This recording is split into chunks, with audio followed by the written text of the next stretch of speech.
अस्सलामुअलैकुम friends, welcome to Palwasha रेजनिक। आज की वीडियो में हम बात करेंगे बहुत ही कॉमन सवाल पर जो कि बिगनर्स के माइंड में बहुत ही ज़्यादा होता है। यूवी रेजिन और इपॉक्सी रेजिन में क्या डिफरेंस है? दोनों ही रेजिन आर्ट के लिए यूज़ होते हैं, लेकिन इन दोनों का प्रोसेस, प्रॉपर्टीज़ और रिजल्ट बिल्कुल अलग है। तो वीडियो को एंड तक ज़रूर देखिएगा क्योंकि आपको समझ आ जाएगा कि आपके प्रोजेक्ट के लिए कौन सा रेजिन बेस्ट रहेगा।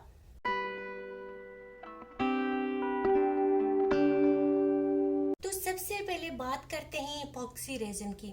इपॉक्सी रेजिन दो पार्ट में आता है, रेजिन और हार्डनर। इन दोनों को एक स्पेसिफिक रेशो में मिक्स किया जाता है, फिर ये केमिकल रिएक्शन के जरिए हार्ड हो जाता है। वैसे तो इसका क्योरिंग टाइम यूजुअली 12 से 24 हार्स है, लेकिन कुछ केसेस में ये 48 हार्स तक भी चला जाता है। इपॉक्सी रेजिन का सबसे बड़ा प्लस पॉइंट ये है कि ये बिल्कुल क्लियर और ग्लोसी फिनिश देता है। इसकी ड्यूरेबिलिटी भी बहुत हाई होती है, जिस वजह से इसे कोस्टर्स, किचन, ज्वेलरी और बेड पार्ट में ज़्यादा यूज़ किया जाता है। लेकिन इसको यूज़ करते वक्त पेशेंट की बहुत ज़्यादा ज़रूरत पड़ती है क्योंकि इसका क्योरिंग टाइम बहुत ही ज़्यादा स्लो होता है।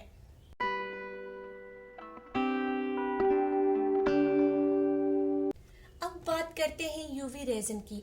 यूवी रेजिन एक सिंगल पार्ट में आता है, इसमें मिक्सिंग की कोई ज़रूरत नहीं पड़ती। आप सिंपली रेजिन को डायरेक्टली मोल्ड या फिर सरफेस पर डालते हो और यूवी लैंप की मदद से उसे क्योर करते हो।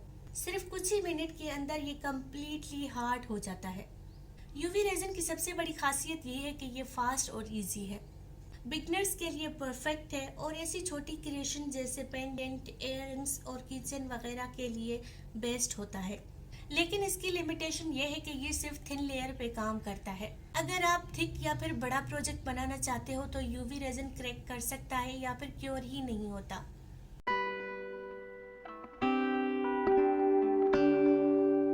इपॉक्सी रेजिन हमेशा दो पार्ट में आता है, रेजिन और हार्डनर, जिनको हमेशा मिक्स करना बहुत ही ज्यादा जरूरी होता है। यूवी रेजिन सिंगल पार्ट में आता है, डायरेक्टली यूज होता है।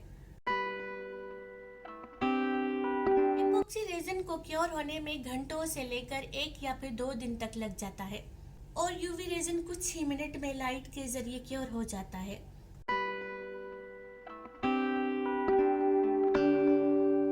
इपॉक्सी रेजिन बड़े और थिक प्रोजेक्ट के लिए परफेक्ट है, जैसे ट्रेस, कोस्टर्स और राइवर टेबल्स वगैरह। यूवी रेजिन सिर्फ छोटे और थिन लेयर प्रोजेक्ट के लिए सही है, जैसे ज्वेलरी और स्मॉल चार्म्स।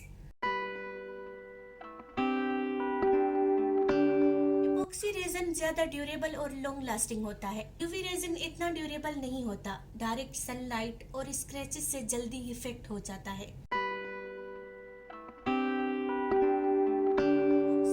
क्रिस्टल क्लियर और ग्लास लाइक फिनिश देता है।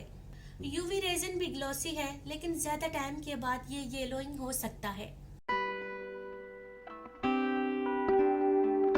अगर आप बिगनर्स हैं और छोटे प्रोजेक्ट बनाना चाहते हैं जिसमें क्विक रिजल्ट चाहिए तो यूवी रेजिन आपके लिए बेस्ट है। लेकिन अगर आप बड़े और ड्यूरेबल प्रोजेक्ट बनाना चाहते हैं, प्रोफेशनल फिनिश देना चाहते हैं, तो इपॉक्सी रेजिन सबसे बेस्ट चॉइस है।